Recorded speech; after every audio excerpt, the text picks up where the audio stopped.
En guise d'introduction, on voulait déjà vous présenter pourquoi l'EID Méditerranée intervient sur ce type de projet.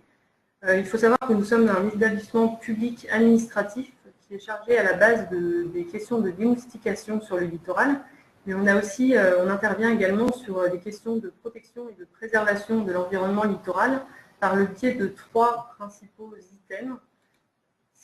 En première partie, on va dire qu'on travaille sur tout ce qui est travaux et maîtrise d'œuvre. Donc ça concerne aussi bien la plage que le cordon dunaire lorsqu'il est existant en arrière. On fait donc des travaux de reconstitution de ce système, mais aussi des travaux de canalisation d'accès. Vous pouvez voir sur la présentation quelques éléments de chantier et de plans d'implantation que nous avons menés en Méditerranée. Sachez par ailleurs qu'on a intervenu sur la Posidonie au niveau des travaux. On a expérimenté des millefeuilles, donc sable Posidonie, pour reconstituer des cordons dunaires. En plus de tout ce qui est travaux et maîtrise d'œuvre, on a un volet suivi. Donc c'est tout ce qui est suivi topo et bathymétrie, et ça nous permet en fait d'évaluer la position et l'évolution de la position du trait de côte d'année en année, mais aussi de voir l'évolution des stocks sableux d'une plage à l'autre, d'une cellule morphologique à l'autre. On fait par ailleurs des relevés en 3 dimensions aussi qui nous permettent d'avoir vraiment une réalité terrain intéressante. Le troisième item sur lequel travaille l'EID et dans le cadre duquel le projet PostBIMED s'intègre, c'est tout ce qui est ingénierie de projet. Donc, ça concerne à la fois les études, mais aussi des travaux de recherche qui peuvent être à portée locale ou internationale. Donc, par exemple, le projet PostBIMED, c'est un projet européen qui traite des banquettes de Posidonie, mais on peut aussi travailler sur tout ce qui est gestion des risques, questions économiques ou toute autre chose touchant le littoral. Donc voici pour la partie EID Méditerranée. Donc si vous avez des questions sur notre établissement, n'hésitez pas. On va maintenant passer à des éléments de contexte pour que vous compreniez bien le sujet et que vous interprétiez au mieux les résultats. Donc quelques définitions préalables. On parle donc de la Posidonie. Donc la Posidonie, il faut savoir que c'est une plante aquatique marine qui se développe sous forme d'herbier. Donc c'est des sortes de prairies. Ce n'est pas une algue, mais elle a tout de même une importance capitale en Méditerranée. Donc son habitat se développe entre 0 et 40 mètres de profondeur, et elle a une importance écologique très maintenue en Méditerranée, car c'est une zone à la fois de frayère pour les poissons, mais c'est aussi, ça permet de stocker en fait tout ce qui est carbone, et ça permet de freiner l'hydrodynamisme de l'eau et donc de protéger la côte contre les agressions de la mer. Donc dans PostBIMED, ce qui nous intéresse, ce n'est pas réellement les Posidonies en tant qu'herbier, c'est leur évolution en tant que banquette. Une banquette, pour faire la différence, c'est en fait le résultat de la dégradation naturelle ou anthropique des herbiers. Donc par exemple, les herbiers fans, les herbiers sont dégradés par des ancrages. Et il y a des résidus de feuilles, des résidus de rhizomes qui viennent s'échouer avec les vagues et les tempêtes sur le trait de côte. Donc on voit sur cette image, donc à gauche, une dégradation d'une prairie, d'un herbier, de Posidonie, et à droite, on voit une banquette de Posidonie juste à côté de Saint-Tropez. Donc ça peut aller, les banquettes peuvent aller d'une simple laisse de mer jusqu'à une plus importante banquette qui peut recouvrir plusieurs kilomètres, mais aussi une épaisseur qui peut aller jusqu'à 3 mètres de banquette sur le littoral. Donc cet habitat, ce type de dépôt a quand même une importance notable en tant que tel, car c'est un habitat naturel pour de nombreuses espèces, mais c'est aussi une banque de graines importante. Et pour l'érosion, comme pour les herbiers, ça a un rôle de frein aux assauts de la mer et des vagues. Donc ces herbiers sont vraiment la thématique centrale du projet PostBIMED, et notamment à cause des problématiques qu'ils engendrent. On peut supposer que ce type de dépôt ne plaît pas forcément aux usagers de la plage et aux touristes qui viennent en bord Méditerranée, sachant que 30% des touristes internationaux viennent en Méditerranée. On peut comprendre que les collectivités veulent répondre en nettoyant ce dépôt sur les plages, malgré son intérêt écologique.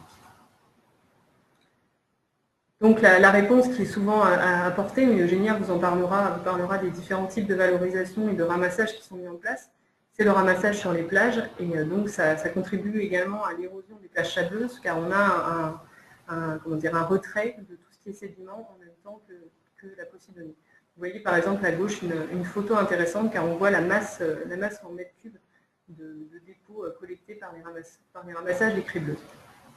Donc ce projet PodMimet s'inscrit dans un contexte assez particulier, donc des banquettes qui ont un intérêt écologique, mais qui engendrent aussi des problèmes au niveau du tourisme, mais qui par ailleurs permettent de lutter contre l'érosion. Donc c'est dans tout cette grosse problématique que s'intègre le projet PodMimet, et je vais laisser maintenant Eugénia vous apporter plus de compléments sur la naissance de ce projet, mais aussi son contenu et ce qu'elle a permis de récolter aujourd'hui. Bon, merci Delphine, et merci à tous d'être ici aujourd'hui. Bon, je vais vous présenter, comme vient de dire Delphine, les parties du projet PodMimet, et on va commencer par une petite rétrospective en ce qui concerne les études qui ont été faites sur la gestion des banquettes de Posidonie antérieures à l'année 2016, l'année de début du projet PodMimet. Donc en France, on a eu accès à l'étude menée par Créocéan et les conseils scientifiques des îles de Léron, l'Adréal et l'ADEME sur le bilan de gestion des banquettes de Posidonie dans la région PACA.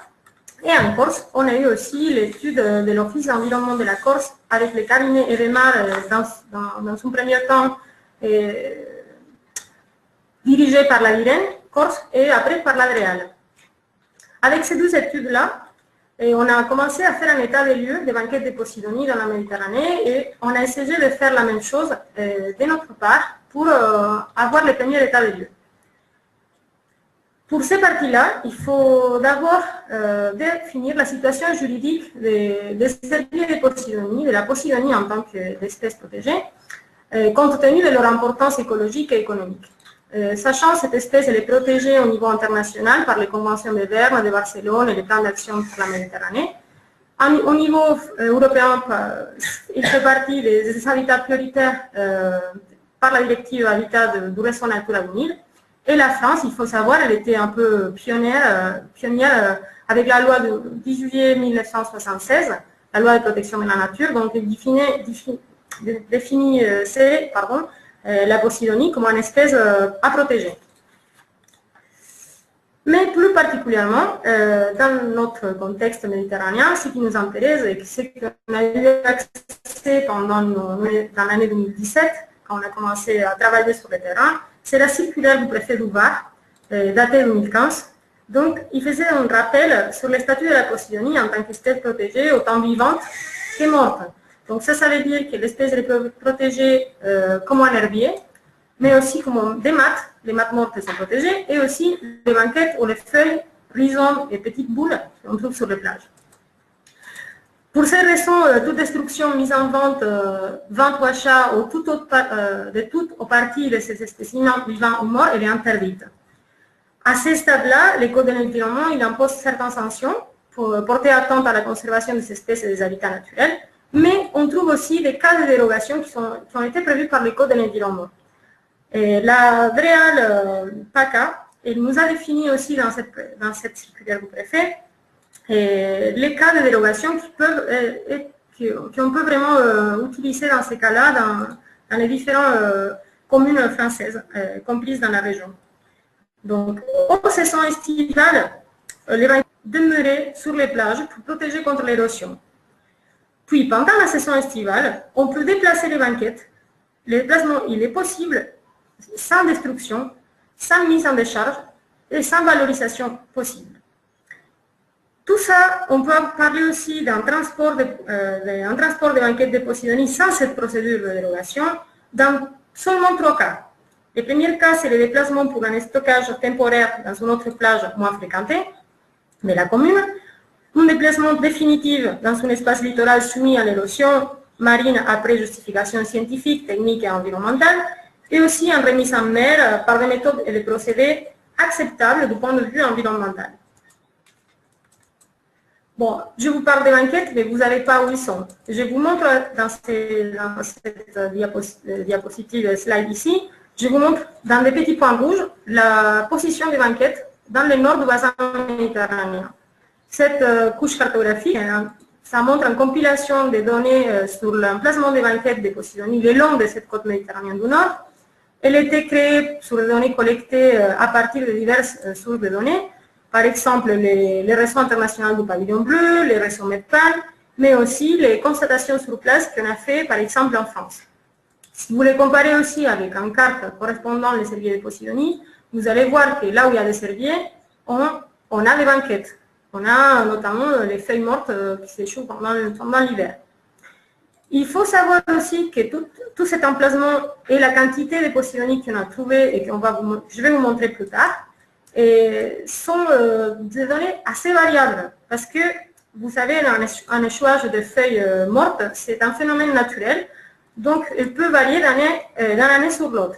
Donc on parle ici des banquettes des échouages trouvés pendant l'année 2017.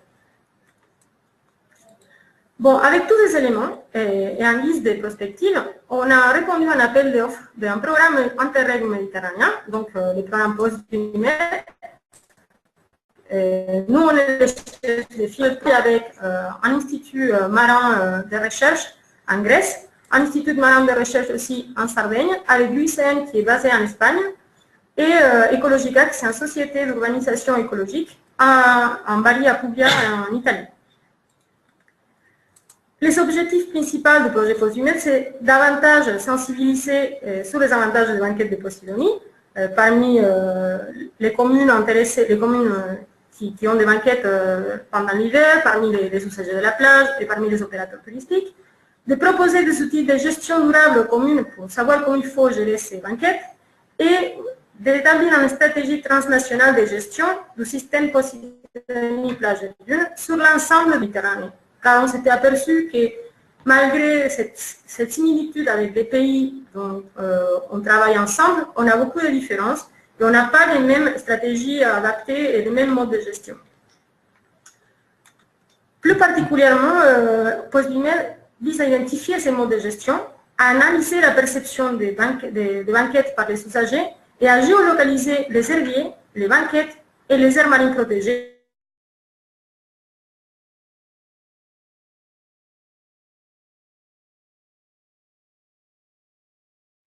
Pour la gestion des banquettes, ici en 2017, dans tous les pays, vous avez un tableur qui vous montre la quantité en mètres cubes trouvée sur les plages de France, Italie, Grèce, Espagne et Chypre, en total, un minimum et un maximum, pour l'année 2017, en mètres cubes.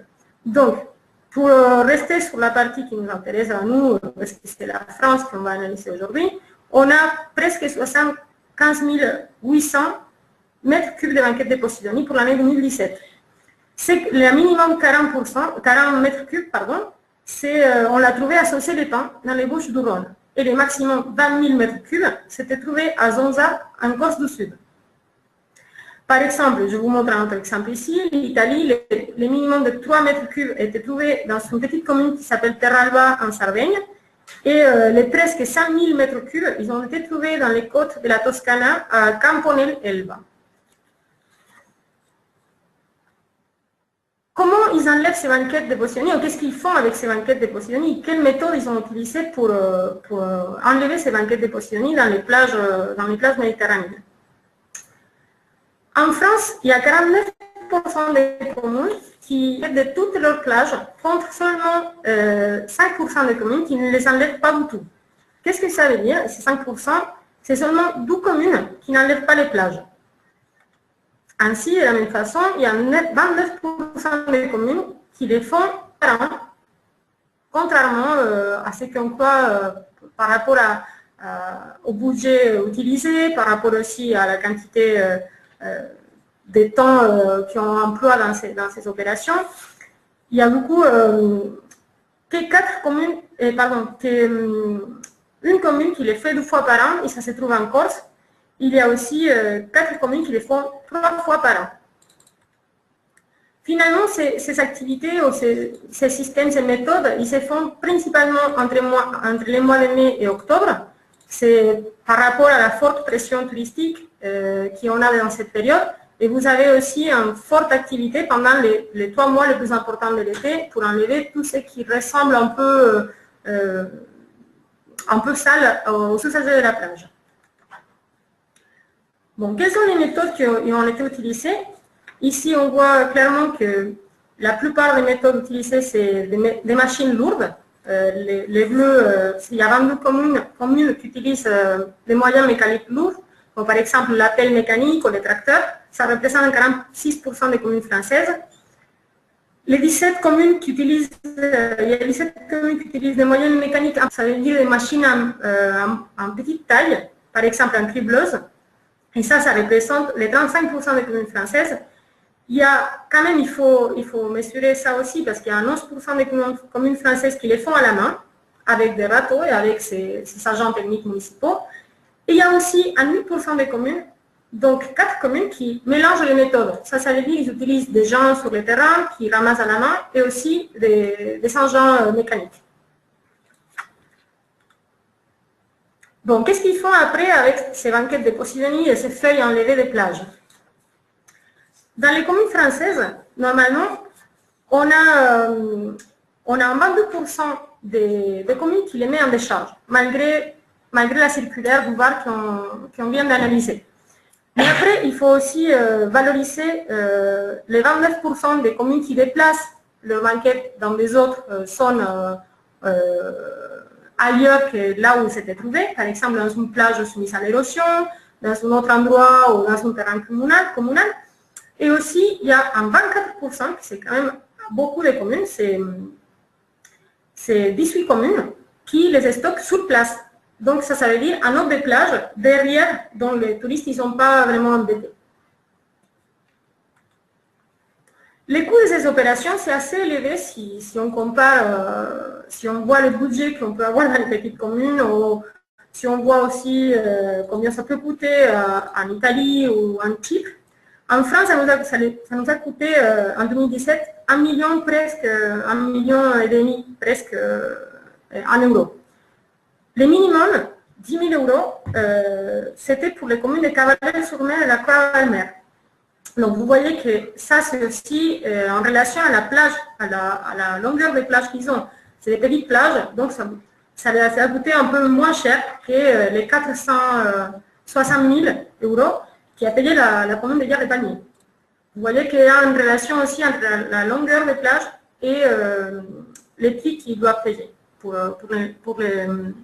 les méthodes d'enlèvement ou les méthodes de gestion des banquettes. Maintenant, on va passer à la perception des touristes. Ces graphiques que je vous présente là représentent les 5 pays analysés. Donc, le premier, c'est l'Espagne, le Chypre, c'est la Grèce, le 4e, c'est la France, et le 5e, c'est l'Italie. L'analyse du graphique montre que c'est que seulement en Italie que l'attitude négative est inférieure à la moyenne, parce que le négatif, c'est l'orange, indifférent, c'est le bleu, et positif, c'est le violet. Donc, c'est seulement en Italie dont les gens ils acceptent un peu plus les banquettes de Posidonie. Par contre, en Grèce, vous voyez que la partie négative, la partie orange, elle est plus élevée que la moyenne. Donc, c'est les Grecs, c'est les touristes grecs, les usagers de la plage grecque, on pourrait dire, qui ne sont pas tout à fait d'accord avec les banquettes de Posidonie sur les plages. En France, ça reste plus ou moins pareil. Donc, on a un 44% qui est négatif, mais on a aussi un 26% qui est indifférent et un 30% qui est positif. Donc, entre indifférent et positif, on peut quand même rassembler, emporter la même pensée, parce que tous les deux, ils ne veulent pas qu'on enlève les banquettes de Posidonie. Et l'Espagne et le Chypre, ils ont les mêmes niveaux d'acceptation ou de négation des banquettes de Posidonie sur les plages. Donc, on passe à notre analyse aussi sur cette perception. Nous pouvons voir comment les données générales de l'échantillon montrent une perception négative assez importante, vous voyez à gauche de l'écran, même si elle ne constitue pas la majorité. Vous voyez, la majorité, c'est plutôt indifférent. Il est important de noter qu'à des fins de gestion, ceux qui ont une attitude positive et ceux qui sont indifférents peuvent être considérés comme une seule catégorie, pour ce que je vous ai dit tout à l'heure, dans le sens où ni l'un ni l'autre, ils n'exigent l'enlèvement des banquettes de Posidonie. Remarquez comment les attitudes tendant à se polariser à l'extrémité positive du spectre et particulièrement à la fin négative. Et en effet, ce qui exprime une position totalement négative ou positive l'emporte sur ceux qui ont une position moins claire. Donc, ce qui est assez négatif ou assez positif, ils sont emportés plutôt vers le positif ou plutôt vers le négatif. Ce qui veut dire que, de manière négative, on a 41% de gens qui ne veulent pas les banquettes de Posidonie, on a un 33% de gens qui sont indifférents, et on a 26% qui sont positifs, qui sont pour la banquette de Posidonie. Mais revenons, ça c'est en Méditerranée, revenons à ce qui nous intéresse en France. Nous, on a fait des sondages sur les plages françaises dans l'année 2017. On a fait 1200 questionnaires par pays et 1200 questionnaires en Sardaigne. Et on a analysé tous ces résultats que je viens de vous présenter. Maintenant, je vous présente des résultats qui concernent la France, les 1200 personnes contactées sur la plage. On nous a demandé comment ils percevaient les banquettes de Posidonie. Si vous regardez les graphiques qui sont à gauche, les graphiques qui vous montrent qu'il y a au moins 44% des gens qui sont assez négatifs sur la présence des banquettes sur les plages.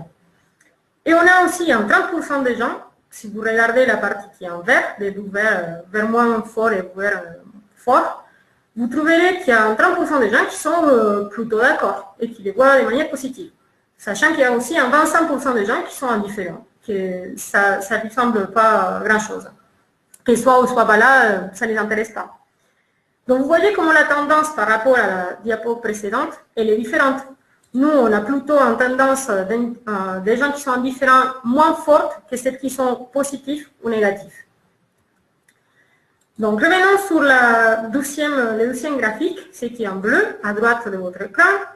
Est-ce que les banquettes de Posidonie influent sur les choix de la plage? Donc là, les gens, ils nous ont dit de manière assez étonnante pour nous, parce qu'on s'attendait à notre réponse, que non, qu'il restait quand même si les banquettes étaient là. OK. Mais il faut savoir aussi qu'il y a 40% de gens qui disent que s'ils voient les banquettes sur les plages, ils quittent la plage, ils ne restent pas.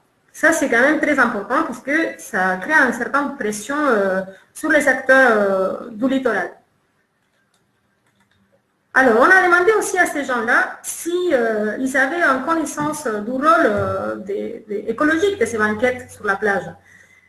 Dans une parité presque parfaite, ils nous ont dit qu'ils connaissaient ou ils ne connaissaient pas. Donc, on peut avoir des gens qui sont sensibilisés comme des gens qui ne le sont pas du tout, dans la même quantité. Mais on a posé aussi la question s'ils considéraient que l'information sur les banquettes et sur le rôle et les bienfaits de la Posidonie, c'était suffisante. Et là, ils étaient presque tous d'accord, dans presque 90%, que cette information n'était pas suffisante. Ce qui nous rappelle et nous interpelle qu'il faut quand même faire un point sur ce sujet très important.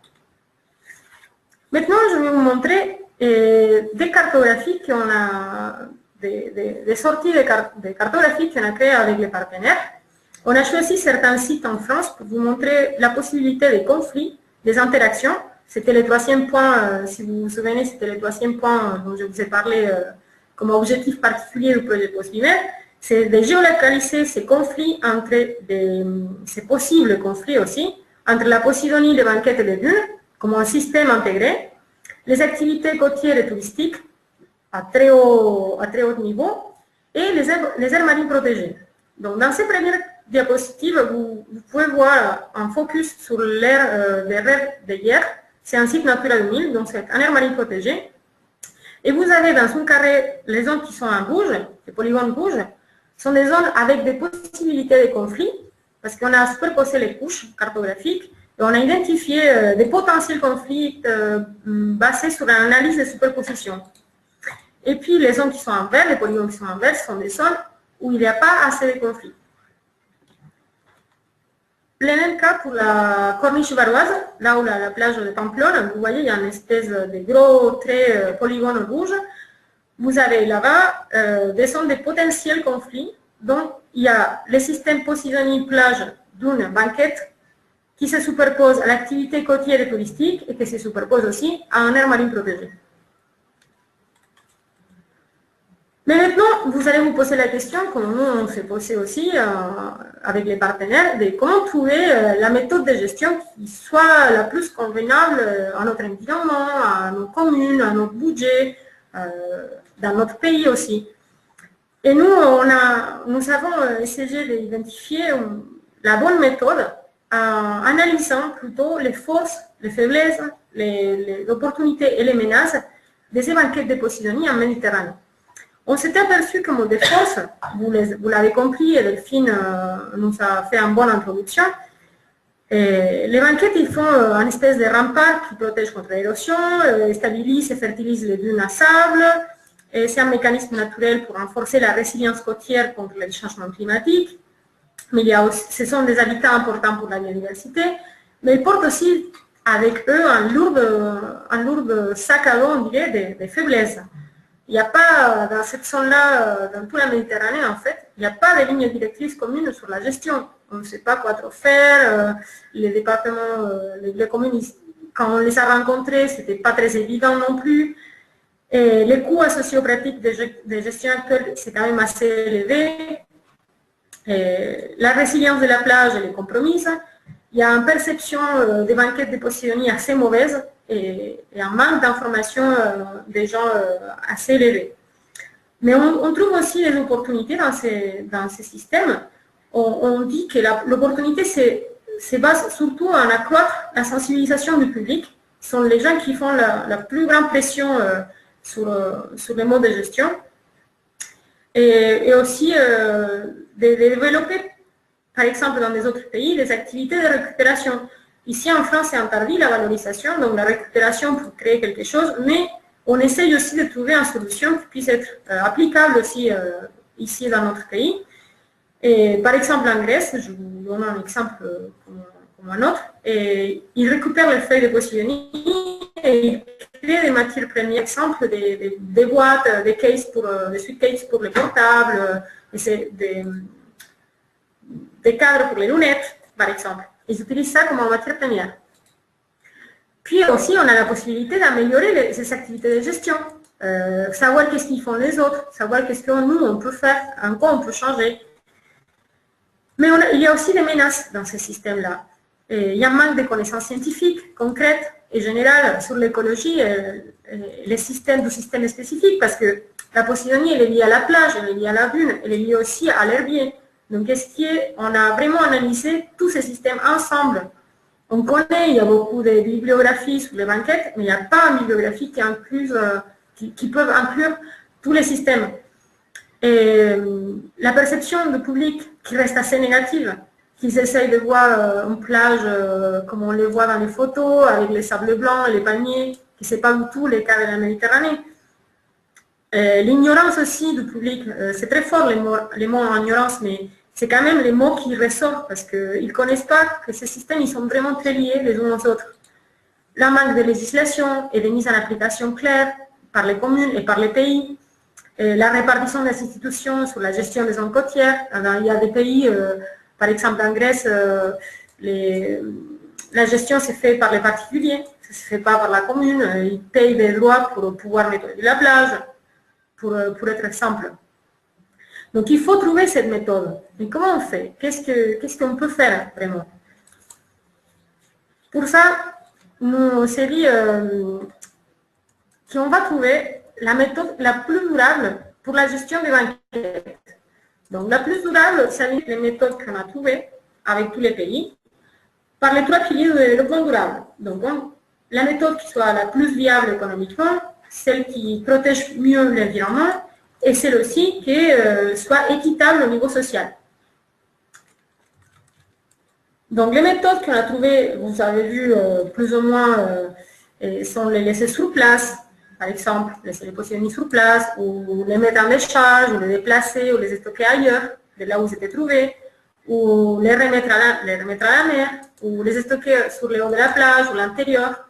Là où ils étaient trouvés, les incinérer, ça se fait dans certains pays. Ça, c'est, je vous dis la vérité, en France, on n'incinère pas les banquettes. Mais ça, c'est toutes les méthodes qu'on peut trouver. Ou les revaloriser, par exemple, pour faire la méthode de millefeuille, ou les étaler sur la plage avec du sable, ou pour faire des composts de la fertilisation. Ça s'est fait. Donc, une matrice d'évaluation pour ce système a été établie et toutes les méthodes de gestion ont été analysées à travers ces 3 piliers de développement durable. Donc, on va retenir ça. Je vais vous montrer qu'est-ce que ça nous a donné. Donc, on a créé cette grille. On s'est dit, bon, on va classifier, ils ont été notés d'entrée 1 à 5. Les scores les plus bas et les scores les plus élevés ont été déterminés en fonction de la protection de l'écosystème Posidonie, plage et dunes, les coûts des opérations, donc la partie économique, et les perceptions et les attentes des utilisateurs de la plage. Donc, cet score appliqué pour l'évaluation de cette méthode de gestion a défini ça, par exemple, pour la protection de l'environnement. Donc, toutes ces pratiques-là, en fonction de la protection de l'environnement, les scores étaient mesurés par 3 critères. La plus haute protection des plages contre l'érosion, les plus faibles impacts sur les systèmes Posidonie, plage et dunes, et une utilisation mineure, pas interdite, mais mineure, des moyens matériels comme des machines. Donc, si vous voyez là, la meilleure placée, bien sûr, c'est le laisser sur place. Mais si on y va un peu plus bas, et on trouve que des Posidonie, par exemple, les étaler sur la plage avec du sable ou utiliser la méthode de millefeuille, donc creuser, faire un trou dans la plage, mettre les feuilles de Posidonie et du sable, faire comme les gâteaux millefeuilles, ça aussi, ça peut être très très bien valorisé au niveau de l'environnement, pour la protection de l'environnement. Mais par exemple, le retour à la mer et le stock à notre plage, c'est aussi modéré, c'est pas si mauvais que ça. Si on continue et on voit par exemple pour la viabilité économique, pour les coûts d'opération de gestion, la viabilité économique a été évaluée au moyen d'un critère, donc la pratique au coût le plus bas. C'est ça qui nous intéresse. Et ce qui signifie une utilisation mineure aussi des ressources humaines et matérielles. Donc, voilà, les laisser sur place, bien évidemment, ça ne coûte rien, mais sachant qu'il n'est pas très accepté, on va laisser cette pratique un peu de côté. Donc, regardez plutôt les retours à la mer, ou les stocker à notre plage. Ça a presque les mêmes résultats que pour la protection environnementale. Et puis, regardez aussi les revaloriser. C'est modéré, c'est presque pour la protection de l'environnement. Vous voyez, on essaie de comparer les deux techniques. Par contre, les mettre en décharge, autant pour l'environnement, c'est un peu plus accepté, mais pour la viabilité économique, ce n'est pas si accepté. Parce que le coût de transport et de stockage et de mise en décharge en tant que déchets organiques, c'est quand même assez élevé. On va passer tout coup au 3e critère, les critères de l'équité sociale. Et ces critères sociaux ont été déterminés par les attentes et les perceptions des utilisateurs de la plage. Les personnes consultées sur le terrain ont en majorité, comme vous l'avez bien compris, comme en Grèce, une perception négative sur les banquettes de Posidonie. Ces pressions de perception sur toutes les activités touristiques liées à l'utilisation des plages affectent l'économie touristique locale. Donc, dans ces cas, on a mesuré les méthodes à travers 2 critères.